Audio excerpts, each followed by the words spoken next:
For years, scientists have been trying to discover a treatment that can eliminate cancer cells without dangerous side effects. And in 1891, William Coley discovered that the treatment scientists were looking for was located in the human body itself. Using monoclonal antibodies is one of the several types of immunotherapy. Although less widely known, monoclonal antibodies can also perform pregnancy tests and treat blood clots. When the use of monoclonal antibodies was discovered by Kohler and Milstein in 1975, they expected a widespread adoption of the practice, but instead, concerns about the safety of monoclonal antibodies increased. Antibodies are proteins produced by the immune system that circulate throughout the body to attack a foreign substance called an antigen. Then they attach on it and act as a marker for the body's immune system to destroy it. Monoclonal antibodies are copies of an antibody made in a lab and injected into the human body. There are two main types of monoclonal antibodies, naked and conjugated. Naked monoclonal antibodies either simply work as a normal antibody or by attaching to and blocking antigens and preventing the cancer cells from growing or spreading. The second type of monoclonal antibodies are the conjugated ones. Conjugated monoclonal antibodies function the same way as a naked one, except that they are joined with another particle.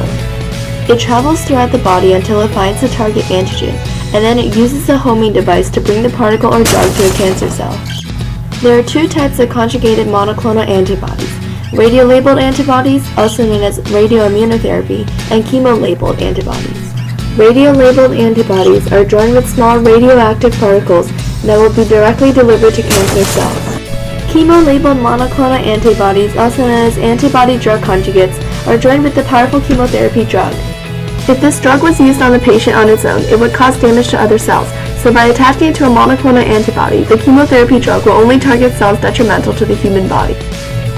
Once perfected and free from side effects, which are caused when targeted antigens are also found in healthy cells, monoclonal antibodies have the ability to safely perform treatments and surpass the success rates of chemotherapy and radiation therapy in treating cancers.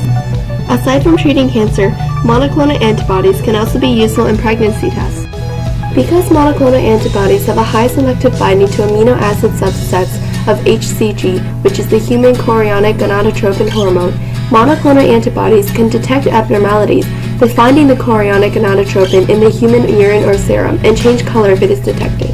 However, this process is inconsistent because of its dependency on time and temperature. Currently, monoclonal antibodies can only treat a handful of cancers, but more research can make these magical bullets a safe and effective cure to all cancers in the future.